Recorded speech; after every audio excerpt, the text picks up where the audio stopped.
प्यारे बच्चों, आज मैं आपके सामने उपस्थित हूँ अशोक के फूल पाठ के पार्ट 2 को लेकर के। जैसा कि मैंने आपको पहले पार्ट में भी बताया था कि लेखक बार बार जो अशोक का वृक्ष है उसकी महत्ता और समाज से उसके संपर्क को, उसके संबंध को स्थापित करने की बात इस पाठ में बार बार कह रहा है। तो लेखक अपनी भावनाएं किस प्रकार से व्यक्त करता है, क्या कहता है, आइए देखते हैं अशोक के फूल पार्ट 2। परंतु मैं दूसरी बात सोच रहा हूँ, इस कथा का रहस्य क्या है? यह क्या पुराण कुमार की सुकुमार कल्पना है या सचमुच ये फूल भारतीय संसार में गंधर्वों की देन है? एक निश्चित काल के पूर्व इन फूलों की चर्चा हमारे साहित्य में मिलती भी नहीं। सोम तो निश्चित रूप से गंधर्वों से खरीदा जाता था। ब्राह्मण ग्रंथों में यज्ञ की विधि में यह विधान सुरक्षित रह गया है। ये फूल भी क्या उन्हीं से मिले? आगे लेखक कहता है, कुछ बातें तो मेरे मस्तिष्क में बिना सोचे ही उपस्थित हो रही हैं। यक्षों और गंधर्वों के देवता कुबेर, सोम, अप्सराएं यद्यपि बाद के ब्राह्मण ग्रंथों में भी स्वीकृत हैं, तथापि पुराने साहित्य में आप देवता के रूप में ही मिलते हैं। बौद्ध साहित्य में तो बुद्धदेव को ये कई बार बाधा देते हुए बताए गए हैं।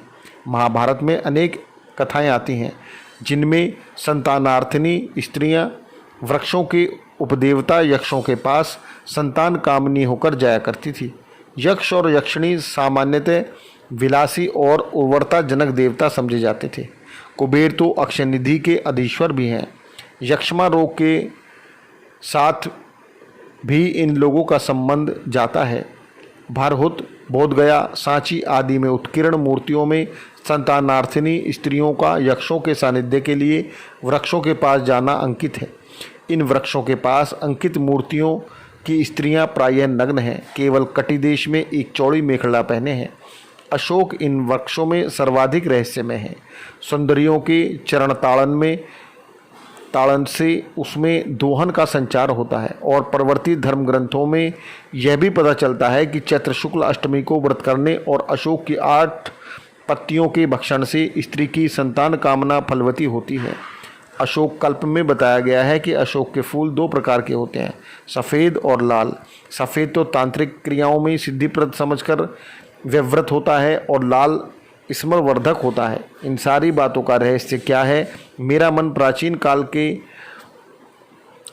कुंजिटिकाछन्न आकाश में दूर तक उड़ना चाहता है। हाय, पंख कहाँ हैं? तो इस प्रस्तुत पंक्तियों में लेखक बार बार जो अशोक का वृक्ष है उसके बारे में बता रहा है कि प्राचीन काल में जो स्त्रियां थीं जिनके संतान आदि नहीं होती थी, वो अशोक के वृक्ष के पास जाकर के संतान की कामनाएं करती थी। इसके कई सारे प्रमाण भी लेखक ने बताए हैं। आगे लेखक कहता है, वह मुझे प्राचीन युग की बात मालूम होती है। आर्यों का लिखा हुआ साहित्य ही हमारे पास बचा है। उसमें सब कुछ आर्य दृष्टिकोण से ही देखा गया है। आर्यों से अनेक जातियों का संघर्ष हुआ।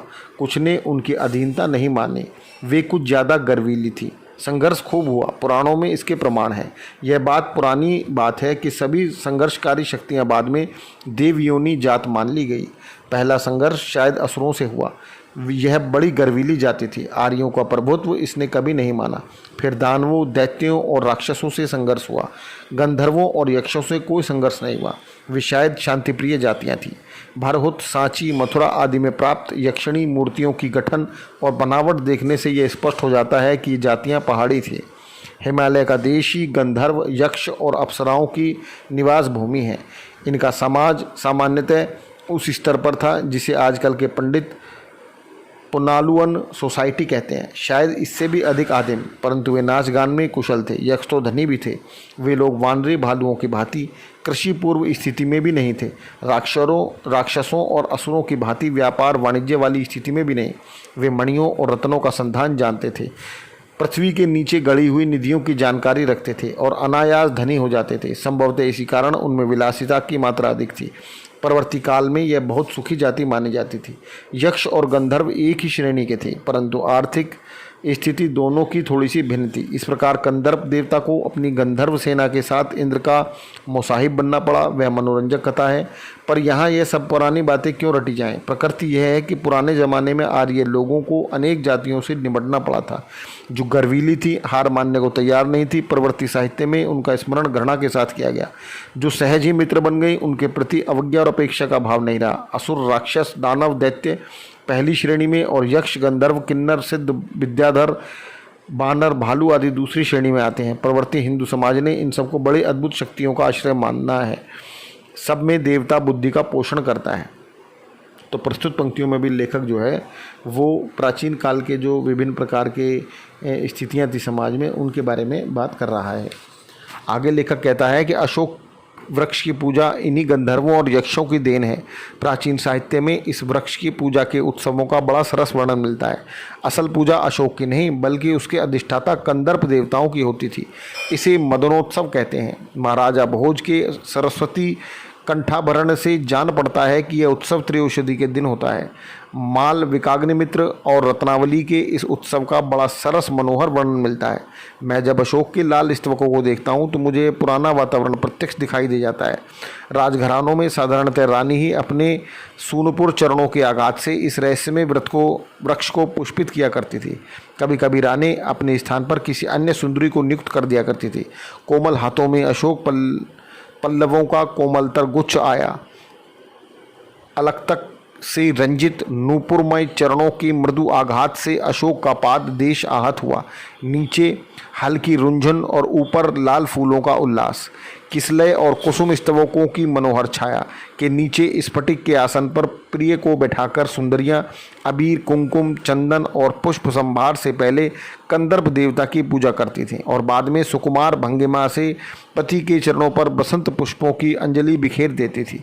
मैं सचमुच इस उत्सव को मादक मानता हूँ। अशोक के स्तवकों में यह मादकता आज भी है। पर पूछता कौन है, इन फूलों के साथ क्या इस मामूली स्मृति जुड़ी हुई है? भारतवर्ष का स्वर्ण युग इस पुष्प के प्रत्येक दल में लहरा रहा है। तो लेखक इसमें जो है भारतवर्ष की प्राचीन संस्कृति और सभ्यता के बारे में दुहाई दे रहा है और बार बार ये कहना चाहता है कि जैसा हमारा प्राचीन समय में हमारे देश उन्नत था, हमारे समाज उन्नत था, उसी प्रकार से उन्नतता की आज भी आवश्यकता है। आगे लेखक कहते हैं दुनिया बड़ी भुलक्कड़ है। यह केवल उतना ही याद रखती है जितने से इसका स्वार्थ सदता है, बाकी को फेंक कर आगे बढ़ जाती है। शायद अशोक से उसका स्वार्थ नहीं सदा, क्यों उसे वह याद रखती? सारा संसार स्वार्थ का अखाड़ा ही तो है। ये जो इम्पोर्टेंट है लाइन, सारा संसार स्वार्थ का अखाड़ा ही तो है। तो यहाँ पर इस पंक्तियों में जो लेखक है संसार को स्वार्थ के अखाड़े की संज्ञा देता है और ये कहना चाहता है कि जब तक लोगों को आपसे काम है तब तक लोग आपसे बात करते हैं, उसके बाद आपको भूल जाते हैं, जैसे अशोक के पुष्प को भूल गए हैं। आगे लेखक कहता है अशोक का वृक्ष जितना भी मनोहर हो, जितना भी रहस्यमय हो, जितना भी अलंकारमय हो, परंतु है वह उस विशाल सामंत सभ्यता की परिष्कृत रुचि का ही प्रतीक जो साधारण प्रजा के परिश्रमों पर पली थी। उसके रक्त के संसार कणों को खाकर बड़ी हुई थी और लाखों करोड़ों की अपेक्षा से समृद्ध हुई थी। वे सामंत उखड़ गए, समाज ढह गए, मदनोत्सव की धूमधाम भी मिट गई। संतान कामनियों को गंधर्वों से अधिक शक्तिशाली देवताओं का वरदान मिलने लगा। पीरों से भूत भैरवों ने, काली दुर्गा ने यक्षों की इज्जत घटा दी। दुनिया अपने रास्ते पर चली गई और अशोक पीछे छूट गया।